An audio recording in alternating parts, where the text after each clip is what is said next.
ಸಾಯಿಗೋಲ್ಡ್ ಪ್ಯಾಲೇಸ್ನ 8ನೇ ಮಳಿಗೆ ಕನಕಪುರ ರಸ್ತೆಯ ವಾಜರಹಳ್ಳಿ ಮೆಟ್ರೋ ನಿಲ್ದಾಣದ ಬಳಿ ಅದ್ದೂರಿಯಾಗಿ ಆರಂಭಗೊಂಡಿದೆ. Bigg Boss winner Gilli Nataraj, runner up Rakshita, ಸ್ಪರ್ಧಿಗಳಾದ ರಘು, ಐಶ್ವರ್ಯ, ಶಶಿ ಮತ್ತಿತರರು ಭಾಗವಹಿಸಿದ್ದರು.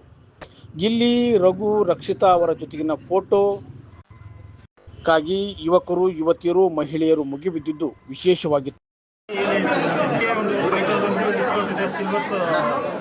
ಸಾಯಿ ಗೋಲ್ಡ್ ಆಫರ್ ಕೊಡ್ತಾ ಇದ್ದಾರೆ ಅಂಡ್ ತುಂಬಾ ಎಕ್ಸೈಟಿಂಗ್ ಆಗಿದೆ ಆಫರ್. ಸೊ ಎಲ್ಲರೂ ಬಂದು ಆಕ್ಚುಲಿ ಒಂದ್ಸತಿ ನೀವು ಶಾಪಿಗೆ ಬಂದ್ರೆ ವೆರೈಟೀಸ್ ನೋಡಿ ನಿಮಗೆ ಖುಷಿ ಆಗುತ್ತೆ ಅಷ್ಟೇ ಅಲ್ವಾ.